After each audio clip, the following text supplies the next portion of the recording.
Kabar angin luar padang sepanjang minggu lalu ternyata tidak diendahkan skuad Melaka yang bertandang ke Stadium Perak Ipoh dengan misi serampang 2 mata kutip 3 mata untuk keluar dari zon penyingkiran serta kembalikan semula kepercayaan penyokong terhadap Melaka.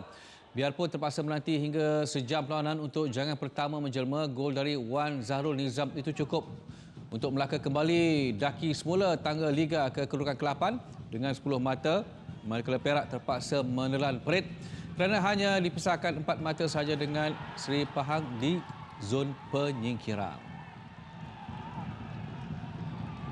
Lega tu memang lega lah, tapi masih lagi banyak kerja harus dibuat. Seperti game semalam, saya rasa ada lagi banyak game kita bermain lebih baik tetapi tidak menang. Tapi semalam nampaknya bagi saya mereka memberi segala-galanya dan sungguh disiplin dan alhamdulillah dengan usaha tiap pemain memberi kerjasama hingga wisa penamat menjalankan pertahanan selepas kita lead 1-0 dengan baik. Jadi alhamdulillah lah kemenangan yang amat melegakan semalam. Baik, awalnya Melaka dikenali sebagai Pakar Seri selepas catat 4 seri berturut-turut bermula perlawanan pertama pada 6 Mac lalu diikuti kemenangan ke atas KL dalam perlawanan ke-5 dan keseluruhannya Melaka United lakar hanya 3 kemenangan daripada 10 perlawanan terbaru menewaskan pasukan Perak.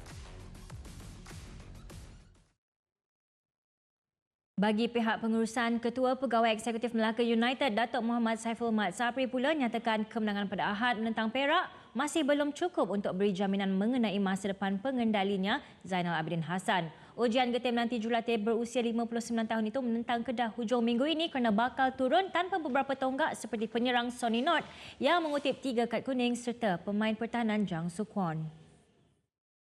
Setakat ni kedudukan selamat tak selamat tu biarlah kita tengok dulu perlawanan-perlawanan yang mendatang ni.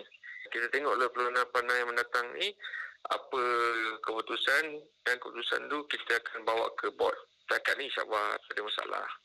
Keputusan akan selepas menentang dengan Kedah. Tapi insya-Allah lah sekiranya tidak ada, kita pun tak nak mengganggu emosi pemain dan coaching. Jadi setakat ni tidak ada apa-apa pun perbincangan untuk membuat perubahan. Kita minta agar pemain dan coaching dapat bekerjasama di antara satu sama lain untuk membantu pasukan untuk berjaya dalam Liga pada tahun ini. Itu saja. Okey, kita bersama dengan wartawan di Arena iaitu Zulhelmi Zainal Azam. Okey, topik kita tentang Melaka ni Zul.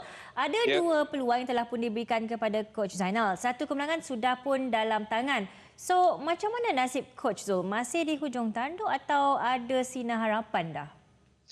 Saya menyifatkan macam ni dia punya kedudukan dia macam kembali bernyawa sebab dia berjaya mencatatkan kemenangan daripada 2 perlawanan yang dituntut untuk dilunaskan daripada pihak pengurusan.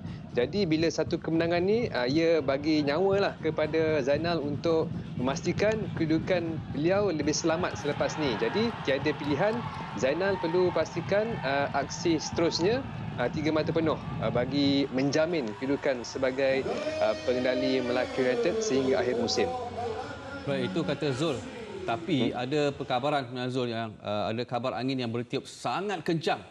Kalau Zainal menang juga dalam perlawanan selepas ni berdepan dengan pasukan Kedah. Menang sekalipun, tapi sebenarnya nasib Zainal akan berubah di mana pengurusan masih lagi tidak akan berikan kepercayaan kepada Zainal dan sudah pun ada calon lain. Ada komen daripada Zul? Saya lihat itu mungkin perancangan, plan. Setiap pasukan perlu ada perancangan untuk memastikan siapa yang akan menggantikan. Saya lihat kalau Zainal dapatkan kemenangan, itu dia berjaya untuk deliver apa yang dimahukan oleh pihak pengurusan. Jadi kalau dia ditukar, saya rasa perkara yang tak betul lah dilakukan oleh pihak pengurusan kerana itu yang dijanjikan oleh pihak pengurusan untuk Zainal perlu menang 2 perlawanan. Jadi kalau dia dapat buat benda tu, saya rasa dia wajar dan perlu dikekalkan.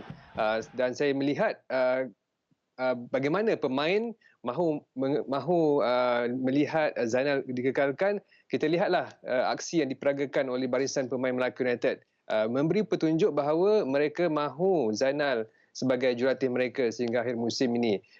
Dan jika dapat dikekalkan dalam peranan kedua, saya rasa pihak pengurusan tiada pilihan selain teruskan dengan Zainal Abidin Hassan sebagai jurulatih. Kalau ada perubahan, saya rasa itu belakang cerita. Okey, yang belakang cerita tu yang saya nak tahu. Zul ada dengar-dengar tak? Ada calon lain yang bakal menggantikan Zainal Abidin Hassan? Ada. Saya mendapat maklumat bahawa pasukan Melaka ada standby beberapa. Saya rasa ada 2-3 jurulatih juga dalam senarai mereka untuk menggantikan Zainal. Maksudnya di sini, kalau Zainal tak dapat deliver dalam peranan terakhir itu, maknanya dah ada jurulatih yang mahu digantikan. Bukan baru lepas tu baru cari. Dan saya difahamkan antara yang berada dalam senarai, Nizam Jamil, betul. Nizam Jamil sebenarnya bukan baru dalam senarai calon jurulatih Melaka, tetapi pada awal musim jurulatih ini dah berada dalam shortlisted 3 jurulatih yang akan dipilih oleh Melaka United selain daripada jurulatih daripada Korea Selatan. Saya difahamkan namanya Yong Ling Ul. Bukan macam itulah. Dan jurulatih daripada Korea Selatan ini juga berada dalam senarai shortlisted jurulatih Melaka sebelum ini. Dan seorang jurulatih lagi saya difahamkan daripada Eropah. Jadi senarai standby itu dah ada. Zul, tapi kalau dah dapat standby coaches all over the world ni kan, adakah ia bermakna yang tak ada sangat dah kepercayaan diberikan kepada Coach Zainal ni sebenarnya? Saya lihat ada elemen tu, ada sentimen tu, sebab saya rasa macam ada, ini pendapat saya lah, bila pasukan dah buat standby list ni, saya lihat macam ada masalah antara pengurusan dengan jurulatih sedia ada tu. Jadi hubungan yang tak baik itu mungkin pihak pengurusan tak nak ambil masa, tak nak melengahkan masa, jadi mereka lebih awal untuk merancang sesuatu. Tetapi apa yang perlu diutamakan oleh mereka, menunaikan janji lebih penting. Jika mahu Zainal menang dupanan dan kekalkan jurulatih ini, mereka perlu tunaikan janji. Jadi saya rasa itu antara perkara yang saya lihat menyumbang kepada perancangan ini, perancangan itu ada masalah dalaman sikitlah saya rasa antara pihak pengurusan dan juga Zainal Abidin Hassan. Okey, baik. Terima kasih Zul dengan perkongsian itu. Selamat berbuka. Terima kasih.